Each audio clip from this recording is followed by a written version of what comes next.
The supplies I use for my project include a wood stain color of your choice, a paint can opener, tape to seal off the areas you don't want to stain, old rags, t-shirts, or microfiber cloths, and gloves to protect your skin. Test a small area before committing to a color.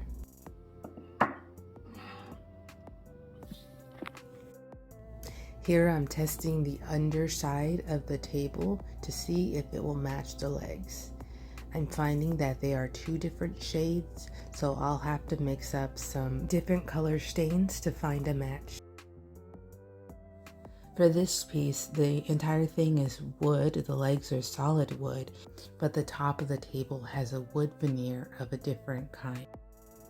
What I normally do is go to the store and I'll check out the clearance area. I can usually find some paints and stains that have been returned at a cheaper price.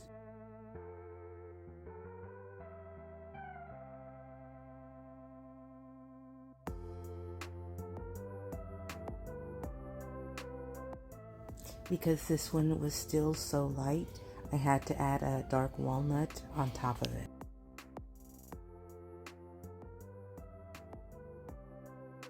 This is how it turned out. As for the tabletop, I wanted to be extra careful because I didn't want to get any stain on the floor or make too much of a mess. If I would have done this any differently, I would have soaked the rag more to get more surface area in a shorter time, but it still worked out. Just a reminder, this is the same oak stain I had used on the legs, except the dark walnut will not be applied on top. I did move in sections at a time, but I did try to stop and blend in between those.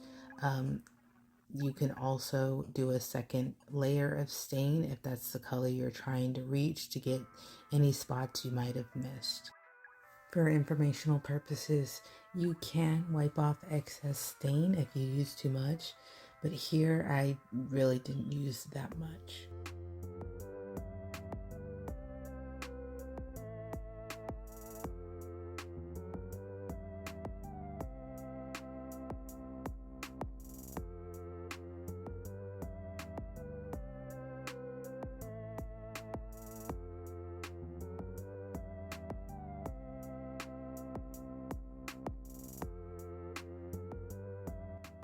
To protect the piece, I did apply some white on poly that I mixed together myself.